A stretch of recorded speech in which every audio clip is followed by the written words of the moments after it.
নমস্কার, আমি ডক্টর সত্যশ্রী ঘোষ। আজকে আমি আপনাদের সাথে আলোচনা করব অ্যাস্থমা নিয়ে, কারণ আজকে হচ্ছে ওয়ার্ল্ড অ্যাস্থমা ডে। তাই কখন অ্যাস্থমা হয়, কেন হয়, বা কী করলে আমাদের অ্যাস্থমা থেকে আমরা অ্যাস্থমা রোগটা থেকে বাঁচতে পারবো, অ্যাস্থমা বা হাঁপানি থেকে আমরা বাঁচতে পারবো, এই সমস্ত বিষয় নিয়ে আলোচনা করব। তাহলে শুরু করা যাক। অ্যাস্থমা বা অ্যাজমা আমরা যাই বলি না কেন, সেটা হচ্ছে মানে একটা আমাদের খুব ক্রনিক, আর এটা রিভার্সেবল। তৃতীয় কথা হচ্ছে ইনফ্ল্যামেটারি, একটা তৃতীয় কথা হচ্ছে ডিস্ট্রাকটিভ ডিজিজ। যেটা কি হয় মানে আমাদের যে প্যারক্সিজমাল মানে খুব ঘন বারবার আমাদের একটা অ্যাটাক আসে। কিসের অ্যাটাক আছে? আমাদের একটা ডিসনিয়া, যাতে আমরা নিঃশ্বাসটা না নিতে পারি, সেই রকম অ্যাটাক আসে। আর মানে যে অ্যাটাকটা মানে খুবই শ্বাসকষ্টটা সাধারণত আমাদের চিফলি এক্সপিরেটরি, মানে তার সাথে আমাদের কি হয়, একটু উইজিং থাকে, বা কখনো হয় বা কখনো হয় না। শুরুতেই বলি, অ্যাজমা কিন্তু কিওরেবল, অ্যাজমা কিন্তু ঠিক হয়ে যায়। এটা নিয়ে চিন্তা করবেন না যে কারোর অ্যাজমা হয়েছে বলে তার এটা সারা জীবন ধরে থাকবে। কেন অ্যাজমা হয় বলুন তো, বা যদি মানে প্যাথোফিজিওলজি বা এটিওলজি আমরা আলোচনা করি, আমাদের যেটা ব্রঙ্কিয়াল ট্রি আছে মানে ভেতরে, যাদের অ্যাজমা হয় সেটা খুবই মানে হাইপার সেন্সিটিভ হয়, বা যদি কিছু অবস্ট্রাকশন হয় কোনো কারণে, বা ধরুন আমাদের এখানে যে মাসেলসগুলো আছে সেগুলোর যদি স্প্যাজাম হয়, বা ভেতরে যে মানে মিউকোজাল লেয়ার আছে সেগুলোর ইডিমা হয়, তাহলে কী হয়, আমাদের অনেক সময় ব্রঙ্কো কনস্ট্রিকশন হয়। ব্রঙ্কো কনস্ট্রিকশন আমাদের কিছু মানে নোন ফ্যাক্টরেও হতে পারে, কিছু আননোন ফ্যাক্টরেও হতে পারে। যেমন ধরুন হিস্টামিন, বা ধরুন কিছু SRSA বা প্লেটলেট অ্যাক্টিভেটিং ফ্যাক্টর আছে, এগুলোর জন্যও কিন্তু হতে পারে। আরেকটা কারণ কি হতে পারে? অ্যালার্জি। কিছু কিছু অ্যালার্জেন আছে যেগুলো আমরা ইনহল করি, বা মানে ইনহল করি, বা ধরুন বা ইনজেকশন করি যে কোনোর মাধ্যমে। যেমন ধরুন আমাদের বাড়ির হাউস ডাস্ট, বা কোনো মানে পশু পাখির লোম, সেগুলো গিয়ে আমাদের মানে একটা সেল মিডিয়েটেড অ্যান্টিবডি আছে, সারা রিয়াকশান ঘটায়, IgE রিয়াকশান ঘটায়। তো এই জন্য এটাকে আমরা বলি সাধারণত মানে ডাক্তারি পরিবেশে বলি টাইপ 1 হাইপার সেন্সিটিভিটি। আর কি কারণে অ্যাজমা হতে পারে? ধরুন আপনার কোনো ইনফেকশন হয়েছে, যেমন স্ট্রেপ্টোকক্কাস নিউমোনি বা ইনফ্লুয়েঞ্জা, এই ধরনের কোনো ইনফেকশনে হলো, সেক্ষেত্রে হতে পারে। অনেক সময় কিন্তু এক্সারসাইজ করার জন্য অ্যাজমা হতে পারে, বা কোনো আপনার কোনো সাইকোলজিক্যাল স্ট্রেস বা কোনো কিছু অ্যাটাক হচ্ছে সেই জন্যও অ্যাজমা হতে পারে। টেম্পারেচার, স্মোকিং থেকে অ্যাজমা হতে পারে।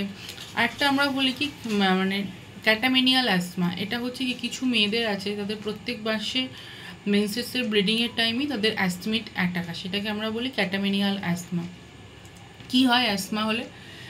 অ্যাজমার অ্যাটাকটা সাধারণত রাত্রিবেলায় আসে, অনেক লেট নাইটে আসে, বা অনেক সময় সকালের দিকেও আসে। মানে হঠাৎ করে শুরু হয়, তারপরে কি হয়, একটা খুব বুকের মধ্যে একটা চাপ ভাব আসে, আর মানে সে দৌড়ে থাকে, মানে মনে হয় কি বদ্ধ ঘরে থাকলে সে বদ্ধ ঘর থেকে মনে হয় যদি খুলে কোনো মানে খোলা জায়গায় যেতে পারি, বা জানলার দিকে চলে যায়, হঠাৎ করে খুব উঠে বসে পড়ে, বা সামনে ঝুঁকে পড়ে, রেসপিরেশনটা খুব প্রমিনেন্ট হয়। বিপিটা কিন্তু আমাদের সিস্টোলিক আর ডায়াস্টোলিক, আপনাদের একদিন বোঝাবো এগুলো।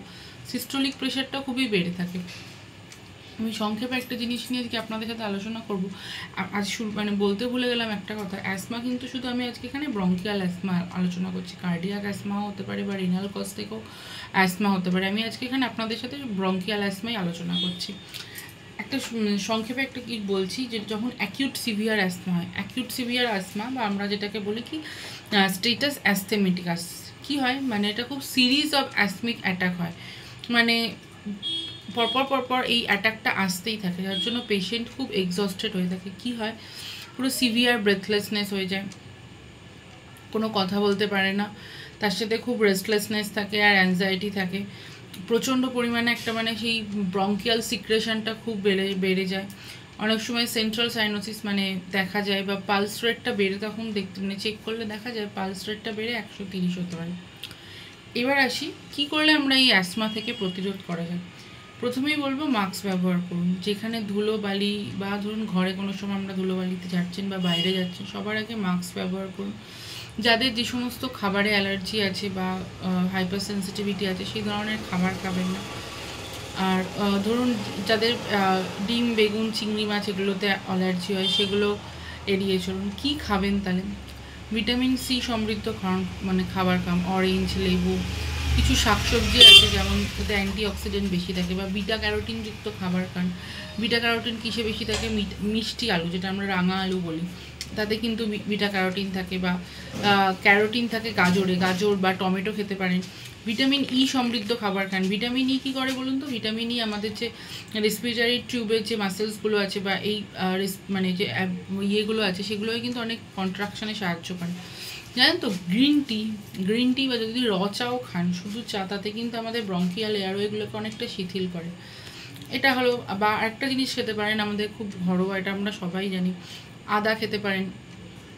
আদার ছোটো ছোটো আদার টুকরো, কাশি বা শ্বাসকষ্ট ছোট্ট ছোট্ট করে টুকরো করে রাখলে, বা কাঁচা হলুদ প্রত্যেক দিন না, এক সপ্তাহ টানা খেলেন, তারপরে 2 সপ্তাহ বাদ দিলেন, এরকম কাঁচা হলুদ বা দারচিনি দেওয়া চা, এগুলোও কিন্তু খুব ভালো কাজ করে শ্বাসকষ্টে।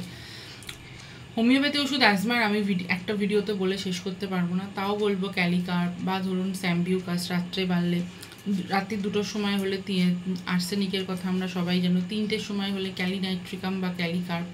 আচ্ছা, যদি কারণ ধরুন কয়েশন ডিউরিন বা সেক্সুয়াল ইন্টারকোর্সের সময় অ্যাস্তমা হয়, তাহলে কিন্তু অ্যাথিউসা বা অ্যাম্বার। আচ্ছা, মিজলসের পর অ্যাস্তমা হলে সেটা কিন্তু আপনার কার্বোভেজ খুব ভালো কাজ আসে। বা ধরুন খুব কেউ রেগে গেছে, রেগে যাওয়ার পর তার মানে খুব শ্বাসকষ্ট শুরু হয়েছে, তখন তাই কিন্তু ক্যামোমিলা খুব ভালো কাজ আছে।